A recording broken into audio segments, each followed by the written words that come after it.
Hello and welcome back to IrishRacing.com's Jump to It show. My name's Joe. I'm in to replace Vincent. We've put him on holiday for a couple of weeks. Well-deserved break for him. But as ever, we're joined by Emma Nagle and Johnny Ward to discuss the week's action and also look ahead to this week's upcoming racing. So Emma, I want to start with you and your trip to Charles Burns Stable recently. The stable tour is up on IrishRacing.com. Tell us about it, how it was, and what you got from the day.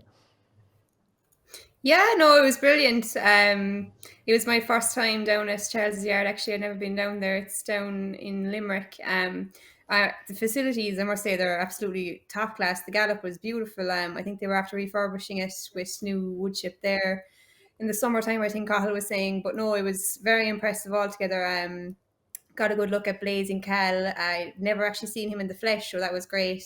He's a gorgeous looking horse. You know, looking at him, you'd say he was a chaser. So I was nearly half surprised that they're going to stay over hurdles, but I suppose he didn't really get to show what he can do over hurdle last year, which is probably their thinking as well. But no, he was a gorgeous horse, and we saw him working with the big galloper, and yeah, no, I think they seem to be fairly confident about him. So no, it was great. Charles very welcoming. In fairness, I was surprised he agreed to do it. It probably wouldn't be his kind of thing, but no, I was very impressed with the trip down. In fairness, they gave a few kind of horses to watch. There was a horse actually galloped behind Blazing Cat. I think Charles said he was going to watch a Court Cave horse, a 4-year-old in a bumper. I don't think he's actually named yet, but if anyone was interested in following him, I'd keep an eye out for the Charles Burns entries in a few weeks' time. But yeah, no, it's great, and like the yard's flying at the moment. We saw Shoot First in Cheltenham, massive winner, and Philip, Charles's son, is riding brilliantly. He had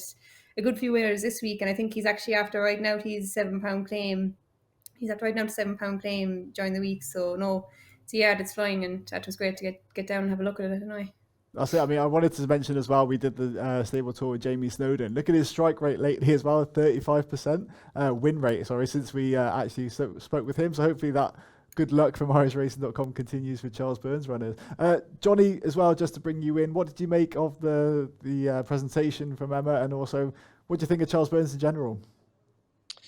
Yeah, Charles is an intriguing guy, and I actually was involved in a horse with Charles, and as Emma says, facilities are unbelievable, and I think he's probably getting a great kick out of the two sons being so heavily involved, and having the access to a horse like Blazing Cal is definitely, like, I think definitely trainers are kind of they're, if they have one sort of marquee horse, it makes such a difference, and kind of keeps you excited throughout the winter. And just looking at the odds, he's a standout 12-1 for the Stairs Hurdle, and I would hope that by the time this goes out, he's still a little bit of that, because it's a very open division.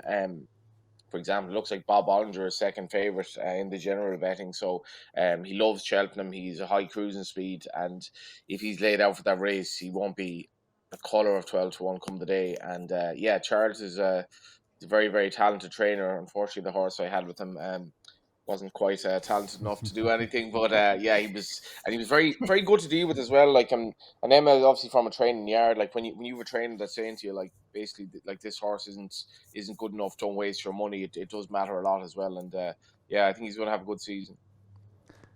Great stuff. And also looking at the last week as well, you mentioned Cheltenham, Emma, you touched on that. I mean, what were the standout performances for you from the Cheltenham meeting? Yeah, I mean, there was a kind of a good day on Friday. John McConnell had two winners, and but geez, the Saturday was just a blowout for the Irish. Really, I think they had the last five winners on the day, and like you'd have to kind of wonder, like with the English trainers, like how can they be happy with the Irish horses coming over and just dominating the whole time? I mean, I think that novice chase really stood out, didn't it? I think there was five horses declared, and only one of them was trained in England. He actually didn't end up running. There's only three in the end, but I mean, you'd have to wonder, like anyone who has a horse in training in England, they obviously want to have a winner at Cheltenham. I know it's not the festival, but it's the biggest track in the country. It's the opening meeting at Cheltenham, and where were the horses for the race? There was three Irish runners went over and dominated it. It was Henry had the favourite Life in the Park. But he was look, he did. I don't think he ran his race. He blew out kind of early, but Gordon's horse Chemical Energy won it well. It was interesting afterwards. I think Gordon said he was on at 66s for the Grand Annual, or not the Grand Annual, the National Hunt Chase at Cheltenham. So he'll be one to follow. I think they're going to put him away for it now. But like I mentioned, Charles's horse was brilliant. Shoot first, he travelled like a dream the whole way. I thought Philip gave him a great ride. He looked confident on him.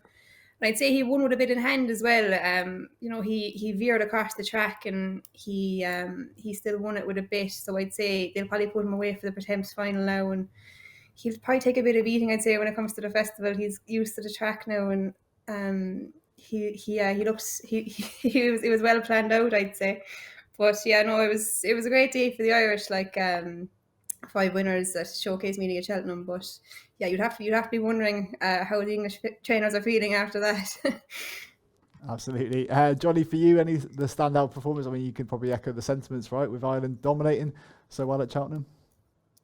Yeah, like I thought Pied Piper's performance was very good. I just loved the way he was kind of so stylish off the last in a race that was kind of probably run at a slow enough pace, and he was able to show his turn of foot. But as Emma says, like to win like the Saturday at Cheltenham in October, like it's a pretty big meet, and for Ireland to win the last 5 races is staggering. You can imagine, like if the equivalent were true over here, that we like say if you had like Punchestown or something, and overseas horses won the last 5 races, and I think it's been interesting the dynamic on the flat this year. Like Ireland probably hasn't been quite as strong as other years. This could be quite telling in terms of the jumps campaign to come. That Ireland won 5 of the last 7 races, and probably not necessarily with marquee horses as well. And I think we've seen field sizes, Joe, like over the last few months in Britain have been sold small, and I think jumps racing is definitely in trouble in Britain, and this could be quite telling in terms of the season ahead that Ireland would have such domination. Well, I mean, but that's it. I mean, what do you think could the English or the British side actually change about this? I mean, do you just think it's going to be just a walkover in future for Ireland? Well, I think it's a lot of it's down to do with prize money. Like it's not necessarily that Irish prize money is brilliant. It's okay, but it's definitely better than British prize money. It's supported by the government, and like having had the horse in training, I know like generally you're going to lose quite a bit of money. You'll probably lose about 80% of your money, but there seems to be a trend in Britain, and you see this with the field sizes that like the ownership of jumps horses in particular is just it's not as popular as it used to be, and I'm not sure what they can do about it at this stage. Even like sometimes I look at some of the meetings with decent prize money, it doesn't seem to make any difference. The horses just don't seem to be there, and it's probably like a slightly cultural trend, maybe like a rural versus urban change. And it's staggering that like when I get into racing, Ireland would have a few winners at Cheltenham, but now we expect to absolutely dominate the meeting, and it's an existential crisis for British racing. I'm not exactly sure what they're going to do. They're going to probably change their fixture list. It's going to be a lot fewer meetings, but it's not going to change in the near future. And like this was, it was Cheltenham in October. It's not going to be reported as much, but like to win the last 5 races is staggering stuff, really. Yeah, I mean, as well, Emma, just to get your thoughts on this. I mean, looking at your background as well, growing up in a horse racing family, obviously in Ireland, the general culture it seems to be more geared towards horse racing. Would that be fair to say, maybe compared to England? Yeah, I suppose horse racing is probably a big part of life in Ireland, even for people who aren't kind of from a horsey background. Everyone kind of has a connection to the animals and to the sport. I suppose it's kind of something that Ireland excels in kind of throughout the world. We kind of seem to produce the top horses on both codes, flat and jumps, and I think the people in Ireland take a lot of pride in that. And we get horse racing in Ireland is very lucky that they get the backing from the government, because it definitely strengthens the sport, whereas in England it's kind of a different situation altogether. But I mean, at the same time, there's a lot of big trainers in England who are spending a lot of money. I know Willie and Gordon and Henry spend a lot of money too on horses, but they're spending a lot of money on horses, and where are they at these big meetings in Cheltenham October, November, March? The Irish horses just seem to dominate more and more. Kind of, I suppose the festival last year wasn't as bad as for them as we were expecting, but 5 winners last weekend. I think just saying again, the novice chase stood out for me. But even like you took a look at the race, Dad's Lad won. Dad's Lad was first, Efrinock Fizz was second. These aren't top horses. You think that obviously they were maybe being laid out for these races, but you think trainers in England would be planning to land these pots for their owners, and the big days as well. I mean, Efronach Fizz, she was running off a mark of 133. I think the last time she ran in a chase in Ireland, she was off about 115, which is like a massive step up. Like, in fairness, she's a super mare. I think Keane Collins is doing a great job with her. He got some massive improvement out of her. She'd run her heart out for you, but still, I mean, it's the horses in Ireland are able to go over and run off such higher marks, and beat the English horses fairly easily. It's kind of hard to wrap your head around it, and there's something definitely needs to be done to. So I suppose not much you can do, but I don't know. It's a hard one. Like, it's very difficult to because it's going on a while now. It's not just 1 or 2 years where the Irish are dominating. It's kind of becoming the trend now, and yeah, it's worrying enough for English national hunt racing. Now, I mean, The other thing, Joe, is that go like on. say if you have like you see these like really well-bred flat horses and they're running in a maiden for like $3,500, and this is economic absolute madness. But like, you have a market for these good flat horses. Like, essentially, you can go to Hong Kong, you can go to like maybe the Middle East, you can go to Australia if you have the right type of horse. If you have a national hunt horse in Britain, there aren't necessarily the marquee owners to actually buy that horse. So like, you'll have the odd owner in Ireland who's willing to pay good money for a horse, but it's not the same market. So that, I think that's why the kind of the economics of jumps racing in Britain just makes no sense whatsoever. And that's probably at the heart of the problem as well. I mean, yeah, what you do say there does make a lot of sense, absolutely. So yeah, moving on, speaking of kind of money and incentives, Johnny, we were speaking off air about a bet that a punter had lately. Can you tell us a bit more about this? It was a lucky 31, 5 runners. Just tell us a bit more about it.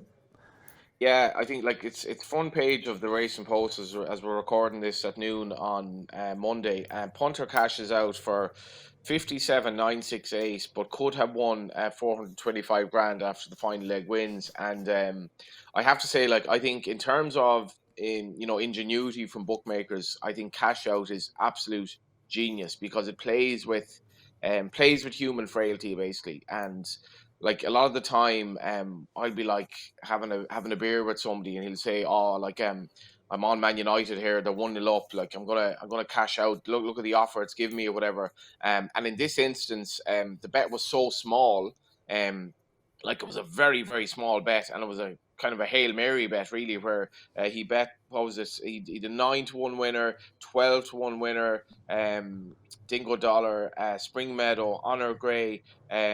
He had Riders on the Storm at 16s. 16s, yeah. If you have a horse by Scorpion winning at 16s, you should probably just cash out straight away.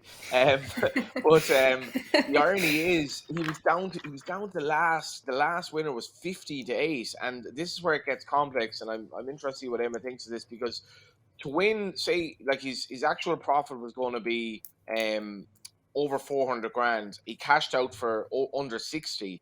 Now, I'm doing the maths on this. The horse was 15-8. So in terms of the SP, that was obviously a terrible cash out. Like, so his cash out was like, if he'd done a bit of like exchange betting, and even if he laid the horse in the last, he could have won far more than he did. So I'm sure he was delighted with the 60 grand, but this is a story. If I go to the Racing Post and I say, how well have your stories done today, I can guarantee you loads of people are looking into this, because we can all relate to this. I've been in cash out situations myself. Generally, don't do it, or at least if you do it, make it to an extent that you're not going to lose that much if it does come off. And I'm sure he's happy with the 60 grand, and he's probably a little bit hungover this morning, but it could have been over 400. Well, that's it. Yeah, Emma, do you have your thoughts on that? I mean, what would you have done in that situation? Oh God, like, it's very hard to actually say what you would have done. Like, I never have a cash out of that size. If it's a few hundred, you'd probably just leave it ride. But was it 59,000 or 56,000? But like, it's hard to, you have that money in your hands and you're just gambling it. But he's getting a bit of stick online. People are saying, he should just have let it ride, and he'd have a lot more money now. But oh God, I find it hard to blame him for cashing out for that kind of money after such a small bet. He's after making a massive profit anyway. But no, I probably would have cashed out as well, just pure nerves. You're probably better off not even looking at the phone at that stage if you weren't planning on cashing out, because I think if anyone saw 59,000 in their bank account, they'd have to just click the button, wouldn't they? Exactly. It was a lucky 31 as well, Joe. So it wasn't like people who understand betting, this wasn't an accumulator, so he wasn't going to like blow the lot. So like a lucky 31 is based on, it's a lovely bet because lucky 15s, lucky 31s, you're gonna make a profit regardless at this stage. So you can probably just let it run. But maybe he wants to buy a new car. Who knows? Yeah, exactly. So yeah, if you think about it as well, he's also then putting 50 grand on a single horse. So would he have done that before the bet? Probably not. So yeah, you can kind of see both sides. But I mean, just wanted to get your thoughts as well, Johnny, on just how it is for the industry in terms of promoting these kind of things. I mean, obviously a lot of people come and have a bet for the fun of it to try and win these big amounts. But is it actually safe to then promote cash out and all these kind of things in that way? Do you think?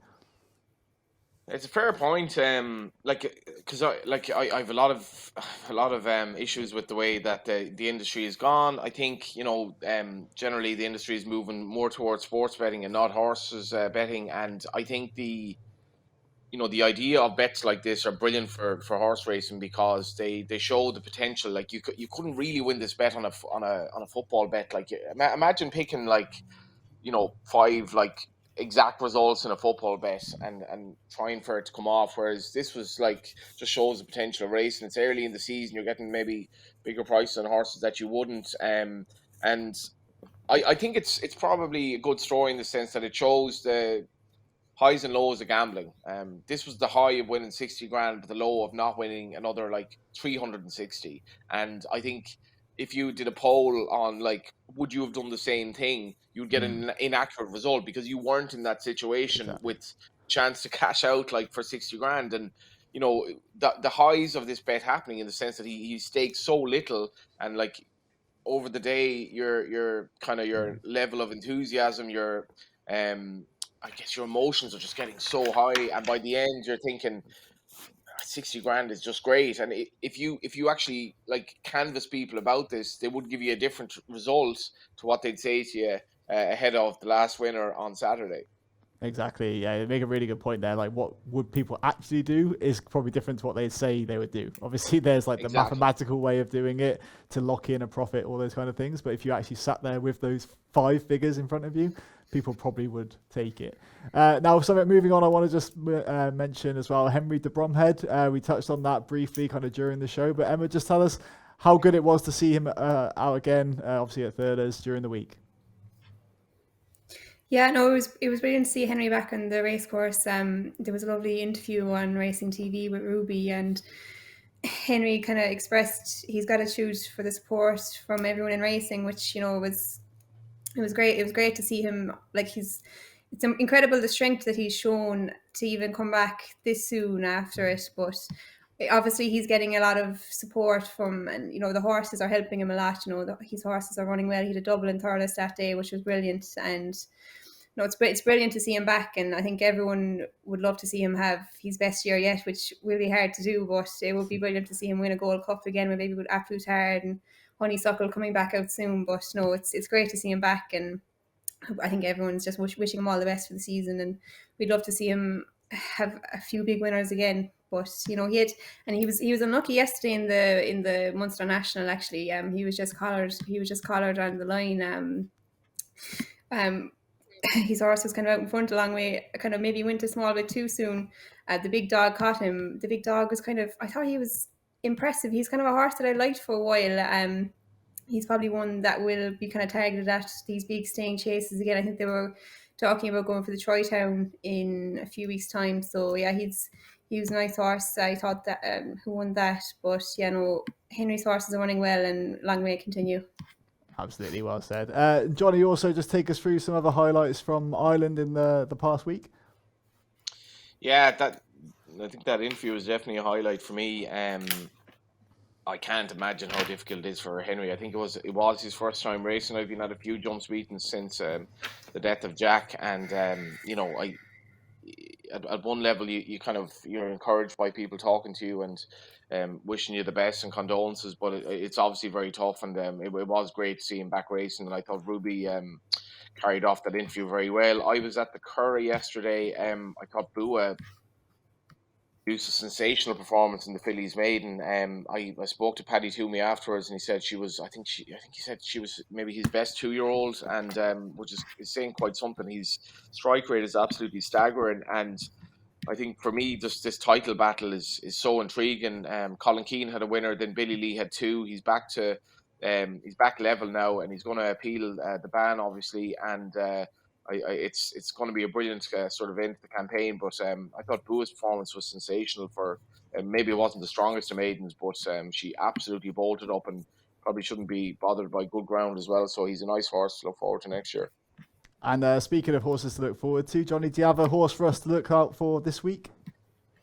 Yeah, I'm going to give a horse that actually ran it probably won't run this week, but I'm going to give a horse that ran in Dundalk on Friday. There was an interesting maiden where Aidan O'Brien sort of dominated the betting with Londoner. Londoner is quite a exciting horse as well. I think he's entered in the Guineas and the Derbies. He's by Saxon Warrior, who's obviously one of the stallions that Aidan is putting a bit of faith in. And I spoke to him yesterday about the changing of the guard with Galileo passing on, and I suppose the waning influence of Galileo. But Cape Bridgewater, who was second in that race, came in as a reserve, was very weak in the betting. He's a horse by Australia.